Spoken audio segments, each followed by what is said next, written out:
ये question RRB group D 2025-26 में पूछा गया था। इसमें पंचभुज दिया हुआ है और उसके सारे कोऑर्डिनेट्स दिए हुए हैं। यहाँ पर 5 कोऑर्डिनेट्स दिए हुए हैं क्योंकि पंचभुज है और इसका हमको क्षेत्रफल निकालना है, कितना वर्ग इकाई होगा वो। तो सबसे पहले इसको अगर फिगर से समझो तो सबसे आसान तरीका रहेगा, क्योंकि फॉर्मूला आप रट नहीं पाओगे। आपको कॉन्सेप्ट बताऊँगा, आपको ट्रिक बताऊँगा कैसे इसको निकालते हैं।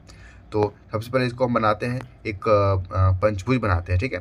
तो एक इस तरह बना लिए पंचभुज, ठीक है। और जैसे भी बना सकते हो, कोई दिक्कत नहीं है, ठीक है। बस नॉर्मली हमको बनाना है अपनी समझ के लिए। तो इसका नाम देते हैं यहाँ पर पी जो होगा वो क्या होगा, 0 और 0 इसका कोऑर्डिनेट्स होगा। और दूसरा यहाँ पर क्यू होगा, तो क्यू का क्या हो जाएगा, और यहाँ पर देखो क्यू, यहाँ आर होगा, यहाँ एस होगा और यहाँ पर टी होगा। तो कोऑर्डिनेट्स सबका हम लिख देते हैं यहाँ पर। तो कितना होगा, 6 और 0, इस तरह लिखना है, ठीक है। तो अब मेरा कोऑर्डिनेट्स तैयार हो गया है। अब इसको हम सॉल्व करेंगे। सॉल्व करने का तरीका यहाँ पर समझो। ये जो कोऑर्डिनेट्स मेरा आया हुआ है, ये पूरी पंचभुज का, तो एक साथ इसका एरिया तो नहीं निकलेगा, तो इसको हम तोड़ते हैं, ठीक है। तो क्या करेंगे, हम पहले इसका निकालेंगे, ठीक है, पी क्यू टी इसका निकालेंगे हम पहले। उसके बाद हम इसको यहाँ पर तोड़ेंगे और यहाँ से निकालेंगे इसका, ठीक है। उसके बाद फिर निकालेंगे जो बचा है इसका। तो 3 जगह निकालेंगे, एक यहाँ पर निकालेंगे, दूसरा यहाँ निकालेंगे और तीसरा यहाँ निकालेंगे, और तीनों के एरिया को हम जोड़ देंगे।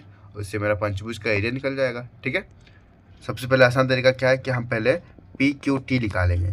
तो पी क्यू टी का हमको यहाँ का निकाल रहे हैं, तो यहाँ का पहले हम कोऑर्डिनेट्स लिख लेते हैं। 3 कोऑर्डिनेट्स से तीनों कोऑर्डिनेट्स यहाँ लिख देंगे। क्या लिखेंगे यहाँ पर, 0 0, ठीक है। और दूसरा क्या है, 6 0, और तीसरा क्या है यहाँ पर 0 और 4। अब यहाँ पर करना क्या है कि हमें यहाँ पर ना यहाँ पर कोई भी 3 कोऑर्डिनेट्स में से एक को हमको 0 0 बनाना होता है, ठीक है। लेकिन यहाँ पर पहले से ही 0 0 है। यहाँ पर ये वाला जो है वो पहले से 0 है, इसीलिए हमको टेंशन नहीं है।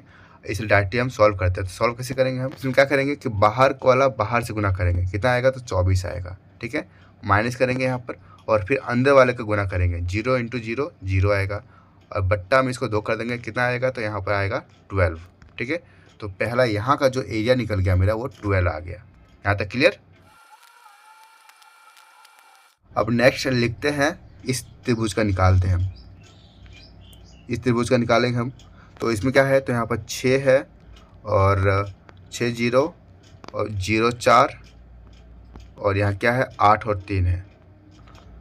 अब यहाँ पर मेरा एक टर्म को 0 बनाना पड़ेगा। तो हम क्या करेंगे, हम इसको 0 बनाते हैं, ठीक है। 0 कैसे बनाएंगे, इसको -4 कर देंगे। इसमें अगर हम देखो, इसमें 0 का 0 रखेंगे, इस तरह कोई दिक्कत नहीं है। इसमें अगर ये माइनस कर देंगे हम इस टर्म को, 0 4 इसमें है, इसमें हम 0 को माइनस करेंगे और इसमें हम -4 को माइनस करेंगे। तो यहाँ पर 0 0 बन जाएगा, तो ये 0 0 बन जाएगा पूरी। और ये लेकिन यहाँ पर जो करेंगे वही चीज़ बाकी सबके साथ भी करना पड़ेगा। तो क्या होगा यहाँ पर, तो 6 हो जाएगा ये, और ये कितना हो जाएगा, -4 हो जाएगा यहाँ पर, ठीक है। और नेक्स्ट यहाँ क्या हो जाएगा, तो 8 है, और ये 8 बन जाएगा, और ये क्या हो जाएगा, -1 बन जाएगा। अब हमें करना क्या है कि बाहर वाले का बाहर वाला को गुना, यानी कि 6 को गुना करेंगे यहाँ पर 1 से, कितना आएगा, तो -6 आएगा।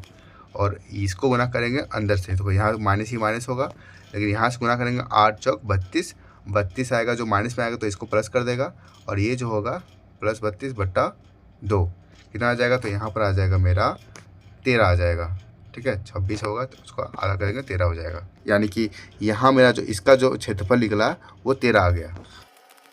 अब बात करते हैं हम इस त्रिभुज के बारे में। यहाँ पर टी एस और आर, ठीक है।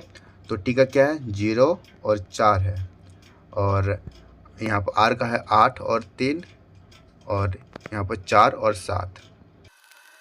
तो यहाँ भी हम 0 बनाते हैं इस टर्म को, तो यहाँ बनाना आसान है, इसीलिए हम -4 कर देंगे इसमें y में, ठीक है। ये x और ये y बनेगा ना, तो y टर्म में हम क्या करेंगे, 0 करने के लिए -4 कर देंगे, तो मेरा y 0 बन जाएगा। अगर यहाँ -4 करेंगे तो बाकी समय -4 करना पड़ेगा, यानी कि ये क्या बन जाएगा, 8, और ये क्या बन जाएगा, -1।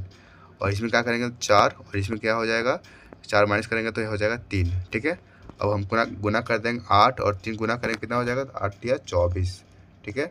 माइनस करेंगे, और ये क्या हो जाएगा, 4 यहाँ माइनस करेंगे तो कितना हो जाएगा, तो माइनस का यहाँ पर प्लस हो जाएगा, और बट्टे में यहाँ पर 2 हो जाएगा, ठीक है। तो कितना हो जाएगा यहाँ पर 24 और 4 28, 28 और आधा करेंगे कितना हो जाएगा, 14, ठीक है। अब यहाँ पर समझो कि यहाँ पर आया है 12, यहाँ आया था 13, और यहाँ पर आया है 14। इन सबको जोड़ेंगे हम, कितना आ जाएगा, तो 39 आएगा। ठीक है, 39 जो कि हमारा ऑप्शन नंबर 2 सही हो जाएगा। ठीक है, थैंक यू।